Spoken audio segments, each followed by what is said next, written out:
My name is Kerrie Lewis and I'm from Louisiana. I'm gonna do you just a boogie on this old piano. It's mighty fine, I'm gonna make you shake it. I'll make you do it and do it and do it and do it and do it until you break it. It's called the Lewis Boogie, Lewis way. I'm gonna do my little boogie woogie every day.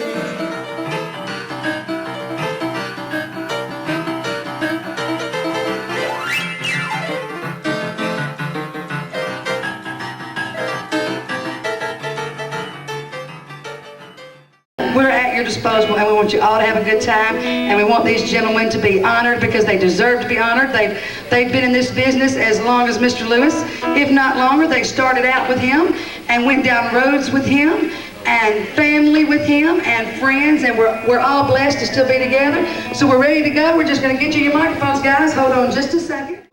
You know, the Sun Sounds is actually, to me, Sam Phillips was a sound man, in my opinion. Jack Clements was more of a music man. Jack could tell you when, you know, what chords to play and this kind of stuff. I don't know that Sam could do that, but Sam had an ear and he knew it. And I tell you, a lot of the Sun Sound, believe it or not, I hate to admit this, I'd like to say, yeah, we invented all that, but I think a lot of it actually happened out of accident or necessity, like a lot of things that get discovered. That was such a small room. I don't know if any of you have ever been to 706 Union, but that's a real small room. And we only had like 5 or 6 microphones. And so they were trying to keep them, the drums particularly, from bleeding over into the vocal mics. And so we would deaden these things down. I'd take my billfold and lay it on top of the snare. And we'd actually take masking tape and tape the cymbals where they wouldn't ring. And if you needed a crash, you just hit it harder. You know, it wasn't like... So just experimenting like that, trying to get a sound that would not make the board go crazy, we wound up with probably one of the greatest recording sounds in the world. Very true.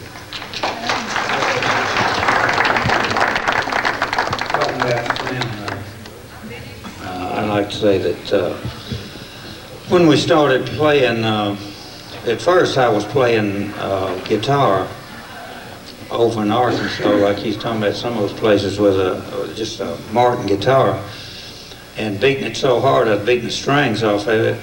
So when we came down to Union down here and bought the old electric bass, it was about one of the... OK House? Yeah, OK House, I believe. Bought my electric bass, my first one, and which it was a 1955 model. And it just kind of changed everything, even to it. Elvis, Bill Black, and all of them had stand-up bass, and I had played stand-up bass. And so after that, after we played Steve Allen's show in New York with that electric bass, it just caught on so big till it was just everybody in the country, I think, changed to electric bass, didn't it? I think you had, as far as I can remember, you were the first one that I remember playing electric bass. They all had the upright bass. Yeah, I think I was the first one to play one on a nationwide TV show. So it was a great time. Yeah, good.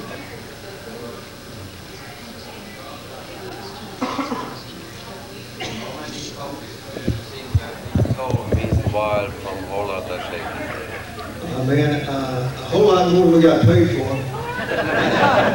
I really don't know. I mean, you know, millions. And the reason for it, on the initial sale, Jake, I don't know that it sold $1 million right off the bat. Maybe it did, but as y'all well know, they've boxed these things up so many different ways that it's over the course of the years, I'm sure it sold several million. So I really don't know the exact amount. Which one did it? A Lotta Shakin. I've heard that it sold like 20 million and on up, so I don't really know either. Shelby won't tell us for some reason. Shelby Singleton, he's the guy that, you know, is supposed to pay us for this stuff. Well, you know, a whole lot of Shakin was banned for a long time on radio. It was banned until we played the Steve Allen show, and then they turned it loose, and Sam couldn't press them up. They just couldn't get enough records out there to people. If if you remember, they banned it because it said "shake it, baby." Yeah. So that was a bad word back then. So, but considering the way the world is now, that was kind of mild, wasn't it? The way it is today. Yeah. Did you guys ever work with Buddy Holly or know him, and where do you think his talent fell? You know, Jay can answer that. Jay, I think. Yes, I played a lot of shows with Buddy Holly. In fact, he was a real good friend of mine. We made a tour to Australia with Buddy Holly and several others. I can't name them all. And we played Broadway in New York. Kay was there, and New York Paramount. yeah, at the Paramount Theater. We played with Buddy Holly there. I used to tease them all the time. I'd say, "Here come Buddy Holly and them roaches." And I didn't like it too much, but at that time we was having a lot of fun out of it. But Buddy Holly was he was a great guy and a great talent, and it was bad to lose him. I missed out on a lot of these good shows they were talking about. I was pretty much a studio drummer. I did go on the road with Jerry some when he first started, but I primarily played on his records. And one of the things that was kind of funny, I would see, especially the ones where they would pantomime, I'd see Russ up there playing my beat, I'm thinking he's getting all the credit for this stuff, the guy's not even playing, but that's the way it was. I had the opportunity to play with other great, record with other great artists like Roy Orbison and Riley and Johnny Cash and Charlie Rich and folks like that. So I gave up touring with Jerry but I still had a great recording crew. was that true that Buddy was thought of as a black artist when he played in New York the first time? They thought he was black until they seen him?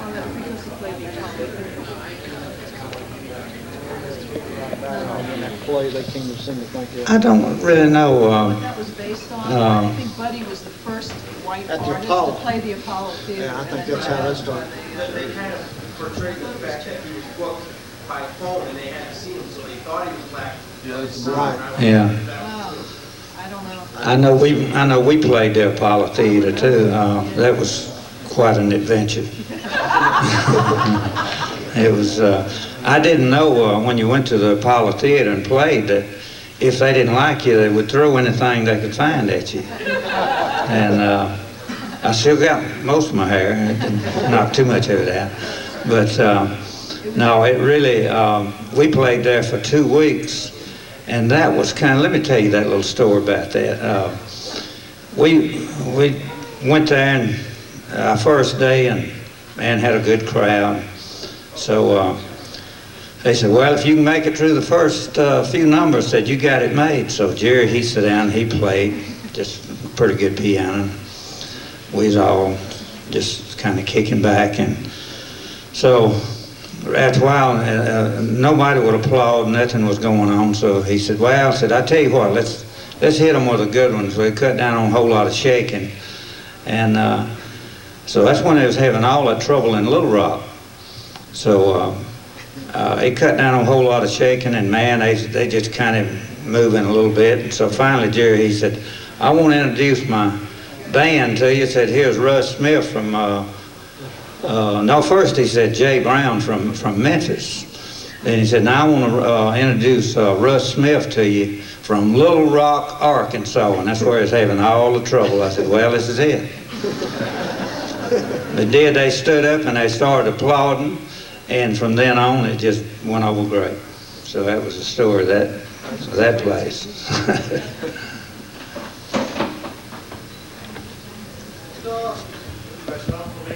And I could never make out. I went to some records yesterday where they do the actual recording studios. I'd like to ask a question in 2 parts. One, how many years did you actually record there? And 2, if that studio was in England, it'd be a national icon. Because the sound you made there was unbelievable. And why it's just a little shop front, it should be a national icon. Well, one of the reasons that it's not a national, and it is to some degree, really. A lot more It took a course of time to get it back where it is today, because at one time the landlord, once the recording company moved out, they leased it to other people. So consequently, the Sun record, they just were focused on something else. And to answer your first question, I personally recorded there from about 1955 on up till the last record was cut in there, which was a Charlie Rich record called Lonely Weekends. And I played on that, and they actually, we cut the record at 706 Union, and they took and dubbed the vocals and the echo on it at Sam Phillips' new studio on Madison. So that was the last, as far as I know, that was about the last record cut there. Now they cut Sir Elvis and all of the black artists came before I got there. But I'm not sure the exact time span, but I'm going to guess early 60s. But getting back to your reason why it's not a national thing, one of the reasons is that it's not owned by, like you see a lot of national museums in America are supported by the government. Sun Studio has nothing to do, it's an independent business. And the owners that are in there now have done a lot to make it more visible than what it was in the past, but they refuse to take any government subsidy to make it a big museum per se, because they don't want them telling them what time they can open, what time to close, and they can kind of do their own thing. When's the last time you've been back there? Is it still pretty close to what it was when you guys were there? I was back there yesterday. And it's exactly, except for the control room, it's the studio itself, except for maybe a curtain going down the wall that, if you're walking in the studio, it'd be the wall on your left. They had some drapes, a curtain hanging on that, but they rebuilt it. They put it back just like it was, with the ceiling doing those little waffle-looking things. And but obviously they've got new recording equipment in there now.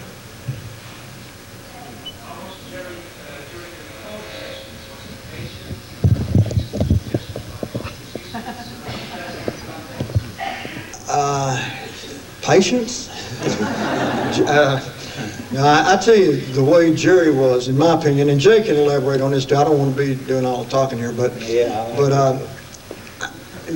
Jerry, if you didn't get it on him in a couple of 3 cuts, you can forget it. He just, it's not that he would lose an attention span, but he just wanted to go on to something else, So most of his sessions, unlike a lot of the others, were pretty much just off the cuff. One take, just about. Yeah, I mean, that's why you got so many. And the thing about it, a lot of you people have probably bought these box sets that have a lot of songs on there that probably were never meant to be released at the time. And we would go in before you actually cut a session, we'd get there an hour or so before time, and Jerry, we'd just sit down and start playing, And of course, he always thought he could sing better than Chuck Berry and Elvis and all them people. I'm going to show you, I can do, Don't Be Cruel better than Elvis. And we'd cut it and, just playing among ourselves, right? Yeah. And next thing, we never dreamed it'd ever be released. Just kind of like a jam session going on. But I would say there was only 2 or 3 records that I can remember that we, Breathless, seemed like we spent a little more time on Breathless than some of the others. And I can't remember. There was a couple of them that I remember. Breathless and Great Balls of Fire was hard to cut. Yeah. Most of them are just first, second, or third cut. It was just unbelievable that Jerry could do a take like that. I'll tell you, it depends. See, when you got somebody, and I'm not just saying this because we're at Jerry Lee Lewis Fan Club, but when you got somebody that's got that much talent, you don't have to spend days trying to cut the thing.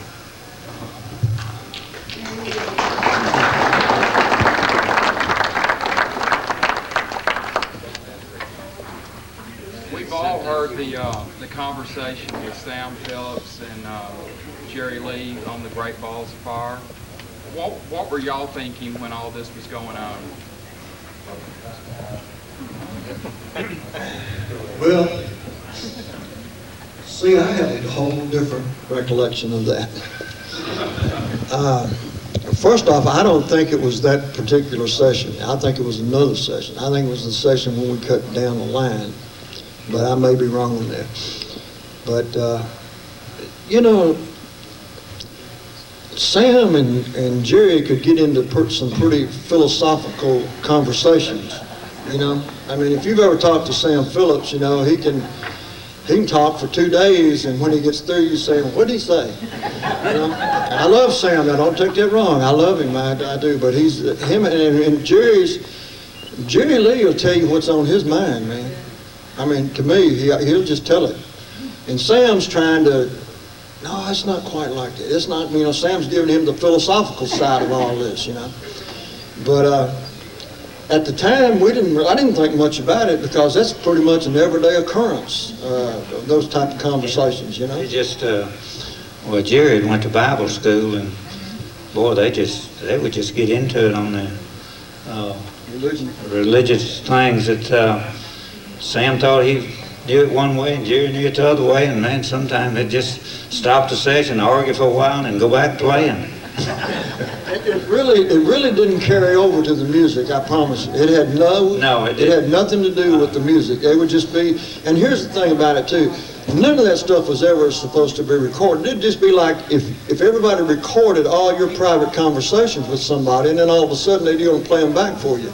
You know, that was never meant to be recorded, but I don't think either one of them are ashamed of it, you know. No.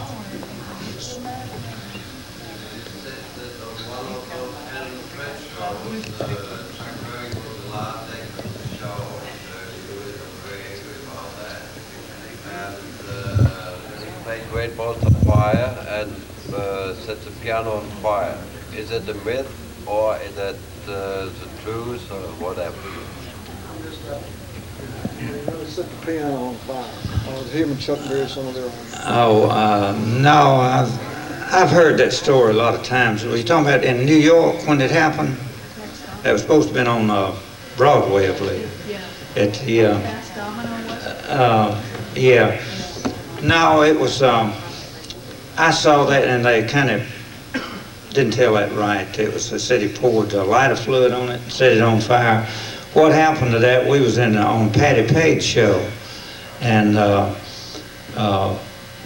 they wanted to fix up a gas pipe to come up out of the piano so they could turn the flame up when he said great balls of fire. So that's what they did. They had that little pilot light in there, and they had a guy standing over, and when he'd say great balls of fire, they turned the gas to it, and one time it kind of swinged Jerry's eyebrows a little bit, and he got a little bit angry about that, but there was never a fire on the piano. It would have been a disaster. It made a great scene for a movie, though, didn't it? Yeah. They used flash paper. They lit flash paper on the piano on the Dick Clark show. One of the Dick Clark shows. I don't remember anything but the gas coming up out of the gas pipe. I can say this, I was there. They did set the piano on fire in the movie, Great Balls of Fire, and they took that cut probably 15 times that day, setting that piano on fire. By the end of the day, there wasn't a whole lot left. And the reason I know that, because I played the part of the guy that goes out with the fire extinguisher and puts the fire out. So when you see that movie, that's me doing that.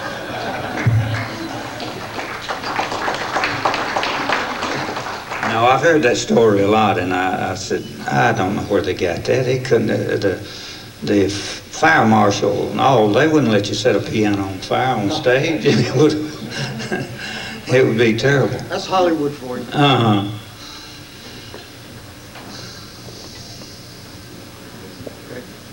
Part of what he asked was if he didn't like following Chuck Berry, though, was that true? And that he got angry having to follow Chuck Berry? Or I mean, not following, but... No, it was, that could have happened down the line somewhere, but really the one where Kay is talking about is was at the Paramount Theater too, where they had billed Fats Domino. And, but anyway, Fats couldn't follow. Well, we followed Fats. Well, that's right, Kay. And when it did, Fats, he just couldn't come on. The stage, it was just too much. You just don't follow Jerry. So so they changed the billing, and they put the headline Jerry Lee Lewis up in New York instead of Fats. But I don't know about Chuck Berry.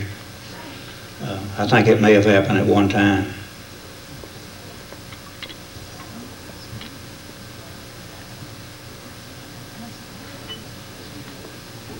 You recorded "It'll Be Me." You got that trick finger there. Was that hard to develop? That special beat there?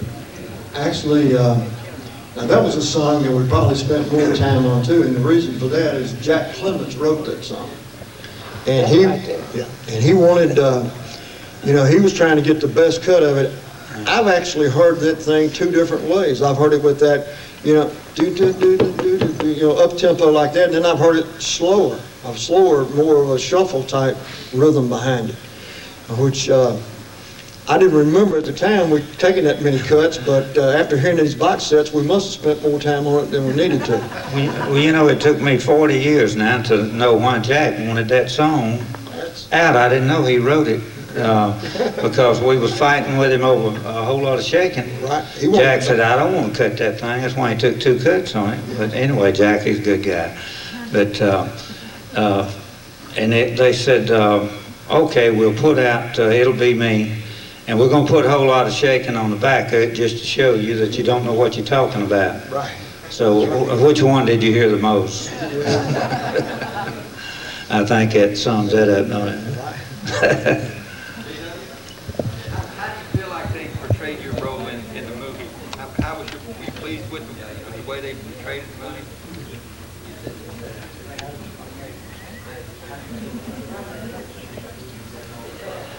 Oh, I think the guy did a good job. He came to Atlanta, and he and I talked for, I guess, about a day around there. And I think he did a real good job, and he had my swing down back and forth, and I didn't know I was doing that when I was playing, but he showed me I was.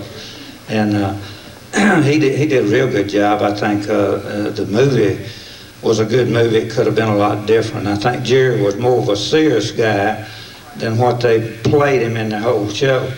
And if they'd have had some of the real serious things that we did, they'd have seen a different side of Jerry Lee Lewis. But it was all okay. Let me add something to that, which Jay probably won't say, but maybe his character played him right. But I can tell you, the house that they started out in was nothing like in the movie. J.W. lived in a real nice home down on the Coral Lake, and I guess Hollywood thought that was too nice to be. They wanted him to start from some shotgun house where. Yeah, I even took my car. My Cadillac turned into a Ford.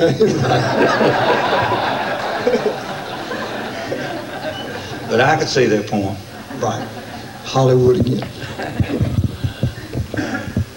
It's a little late, but have you been able to told the story the first time you met Jerry Lee? We told the story about the first time we met Jerry Lee. Yes, I think we did say that, did we not?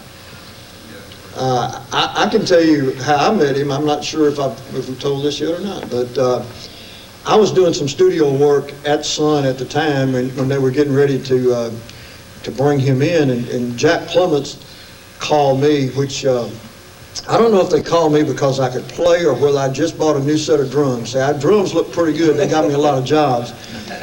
But anyway, he said, man, I got this guy from Louisiana coming in, and Sam's not here, and we're just going to do some auditioning. And when I said, yeah, we'll be glad to do it. The setup was actually Sun Records was probably the greatest auditioning place in the world. They'd let just about anybody come through there. But obviously Jerry was not just anybody, but they did, that was kind of how it was. They'd let you audition, see what you got, and if they liked it. But Sam fell in love with it.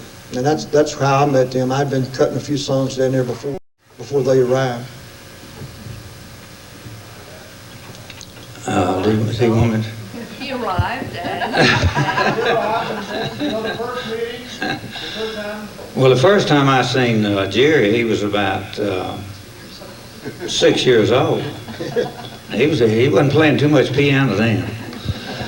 But, and then, that's the truth, we were cousins, but I didn't see Jerry again till he was about 21 years old, till I went to Natchez and seen him playing at the wagon wheel. Everybody been telling me how much piano he could play and how he could sing, so I said, I got to go see this dude. So I went over and I had to walk up and introduce myself to him. I said, I'm your cousin from Memphis.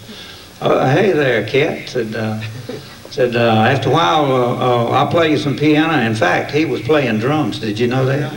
He was playing drums. He had a blind man playing piano. And Jerry was singing.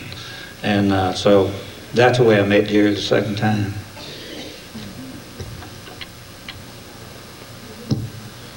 Didn't you tell me that Jerry had a goat? Oh, I know what you're talking about. You were talking about what we were talking about up in the lobby. I said, I remembered that when I first met JW, he had his arm injured in an accident at work and had it either in a sling or couldn't move it or something.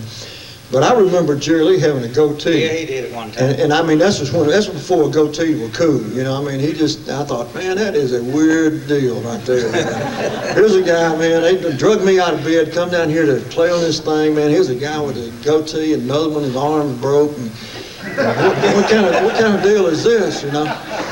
But you were right. But I mean, let's face it, and it's kind of funny because Crazy Arms, to show you how we've been cutting and auditioning several different things, and I think JW and Roland gets up to go to the bathroom or something, and Jerry and I start out Crazy Arms, just the two of us, and that's the cut they released. I don't think there's anything on there but drums and piano, man. But it didn't take long to realize what a great piano player he was. And I really didn't, his vocals didn't knock me out at first, you know, but I've come to say this, and I've told Jerry this. I don't think Jerry Lee Lewis gets near the credit for his vocals that he should. Everybody thinks of Jerry as a piano player, but he's one of the best singers, man, I mean, that I know. And I played with some guys that's supposed to be great. You know, Roy Orbison is a great singer, and I loved him. And Conway Twitty, I played with him, and he's great. And I played with Cash, and he's good. And I played with, you know, the list goes on and on. But I'm telling you, Jerry Lee Lewis is the best singer that I've ever played with. And I don't think he gets near the credit for his vocals. But I guess I'm as big a fan as y'all are. Jimmy, you know that Sam Phillips last year said that Jerry Lee was the most talented person he ever had on his label. I can believe that. I agree with that. And he should have said that. What was the question? Unless he's around Howlin' Wolf. Then he says Howlin' Wolf. But then he needs to get that story straight. No, but Jerry, without a doubt, is the best. What was amazing about Jerry Skeeton, the way he could record a song, he could sit down and see the words of a song and not touch it anymore and do the whole song. But that's what was amazing to me. I just couldn't get over that, where he could record a song and never look at the words. Just read it one time, and that was it. Go ahead, I'm sorry. At the 73 Grand Ole Opry show, you also played on that. The 1973, Jerry Lee Lewis played first time in the Grand Ole Opry. No, I don't believe I ever played the Grand Ole Opry. I played with Jerry, played bass up until about 1974. So I didn't really know he played the Grand Ole Opry. I'm not surprised. Yeah, I knew he played, what's that show? Hee-Haw. Yeah, he played Hee-Haw, and I didn't know he played Grand Ole Opry. Maybe he did, I don't know. If he didn't, he should have. That's right, he has great country records, man. Okay, we got one here. What do you think all the chances are if you're in one place you go to the Pretty good, I guess. I mean, you know, you talk to Kerrie. You know, I'm ready when he is. Actually, Jerry and I, our paths cross every once in a while, and we ran into him. I ran into him at the studio about a month or so ago, and we did a song or two together. So maybe you know, we can play something tonight.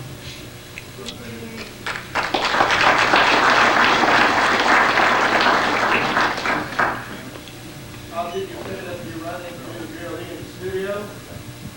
Yes. Does he work on a new album or No, he was there. They're filming a documentary, and the theme of this documentary has changed several times since it started. It started out, it was going to be about two guys on the Sun label that didn't make it very big. And they picked Billy Riley and Sonny Burgess was going to be the two guys that they were going to make this documentary around.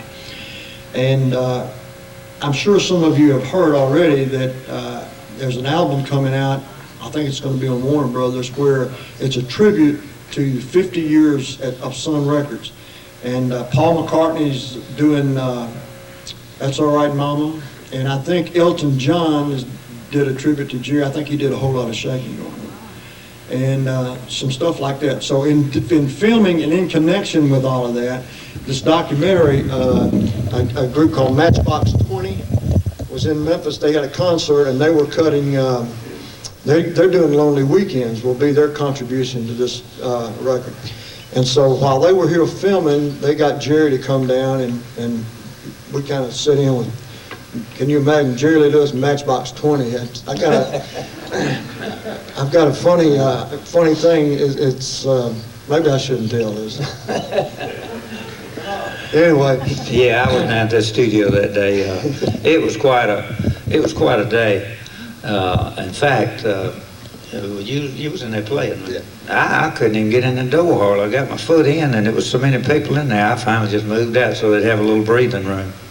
What I was going to say, it was kind of funny, was they were actually on Lonely Weekends.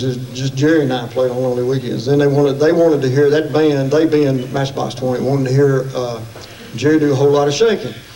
So, but they didn't want to play with him. So he kind of got, well, if y'all not going to play, I'm not going to play. You know, one of those things. So they finally decided, okay, we'll play. So the guitar player and the bass player joined in with us. But what was funny, what I probably shouldn't tell, but I'm going to anyway, was it comes time for the guitar player to take a lead. Now these are guys that down at the Pyramid, they've got 20,000 people coming to hear them play, and this guy gets ready to take the guitar solo, and it's really not very good. And Jerry just said, "Come on, boy, you can do better than that."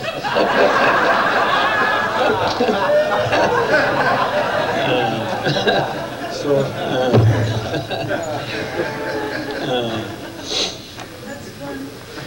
that 40 years from now, though. Yeah.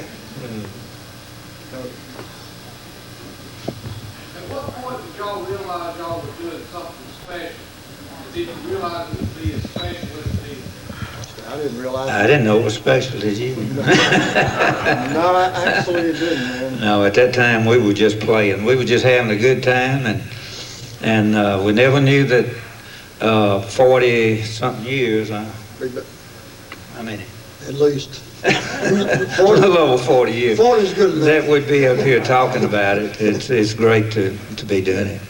But when did it ever get special? Well, it got special when people like y'all kept coming back and buying these things and telling us what you know, how you enjoyed that music. It's more special to me now than it was then. A lot more, because of the fans and the people that keep, I mean, I get letters still of the people that, you know, how this music has, as I was talking to somebody earlier today, said, you know, your music got me through some tough times, you know, and that it was fun music. We weren't trying to make a statement, we were just having fun.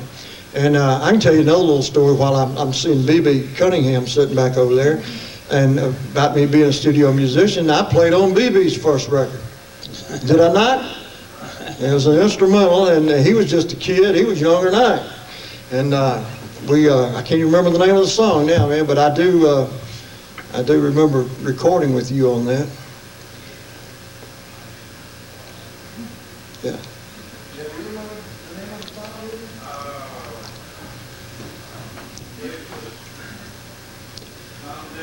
Yeah, I also recorded with BB's father, and he had a record on Sun. Buddy Blake was his name on Sun. So if you ever look at that, that's BB's dad. But getting back to what did we think we were doing this, I tell you, we got spoiled in a hurry. We thought it was nothing to this, you know. We'd cut a record on Monday, and by next Thursday it was in the charts. So we thought, ain't nothing to cutting these hits, you know. I played on Raunchy, man, we cut it one night, and about a week later it was going through the roof, and same with this other stuff. So we didn't realize how hard it was to cut a hit record till you quit cutting them.